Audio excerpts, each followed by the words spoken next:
जय हिंद दोस्तों। आज जो हम पढ़ाई करने जा रहे हैं वो द्वितीय वर्ष में जो विद्यार्थी हैं अर्थात पीयूसी सेकेंड ईयर उनके लिए मैं ये वीडियो बना रहा हूँ। आपके जो सिलेबस है, जो पाठ्यक्रम है, उसके अंदर मध्यकालीन युग में जो कविता पूछी गई है अर्थात रहीम के दोहे कविता का नाम है और इसको लिखने वाले जो कवि हैं वो स्वयं रहीम हैं। रहीम ने अपनी कविता के माध्यम से हमें एक संदेश देने की कोशिश की है। तो यहाँ पे रहीमदास अर्थात रहीम जी ने अपने कविता के माध्यम से जो कहने की कोशिश की है वो चिंता और चिता के बीच के अंतर को वो समझाने की कोशिश कर रहे हैं। रहीम जी ने जो कविता अर्थात जो दोहे कहने की कोशिश की है, चलिए उसे देखते हैं वो क्या है। रहीमन कठिन चितात ते चिंता को चित ते चिता दहती निर्जीव को चिंता जीव समेत। अर्थात रहीम ये कहने की कोशिश कर रहे हैं जो चिता होती है वो इंसान को मरने के बाद जब इंसान मरता है, उसकी मृत्यु होती है तो उसे चिता पे अर्थात चिता के माध्यम से जो उसका अंतिम संस्कार करते हैं वो वहाँ पे होता है।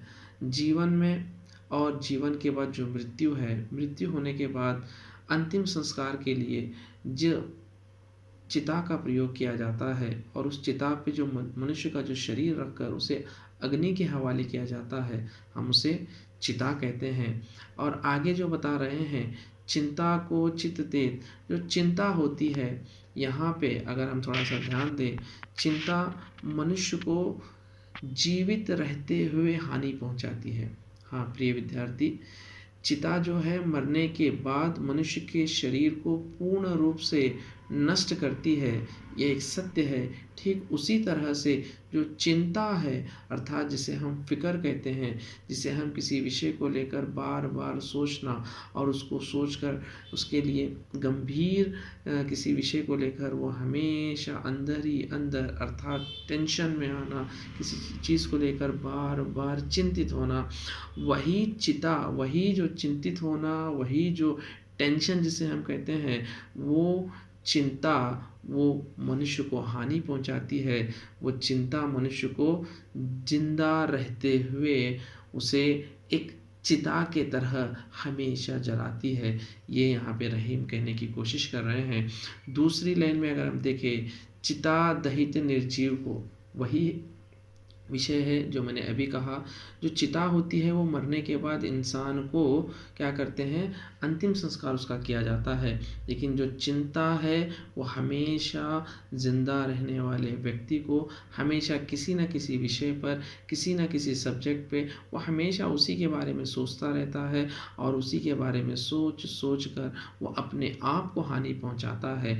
तो इस दोहे के माध्यम से जो कवि रहीम हैं वो हमें ये बताना चाह रहे हैं, चिंता और चिता, चिता तो मनुष्य को मरने के बाद संपूर्ण रूप से नष्ट कर देती है, लेकिन जो चिंता है वो जीवित व्यक्ति को हर पल हर क्षण वो मौत की तरह या मौत की जो वेदना है अर्थात जो दुख है, जो तकलीफ़ है, उस तरह से वो जीवित व्यक्ति को अंदर ही अंदर तकलीफ़ पहुंचाती है।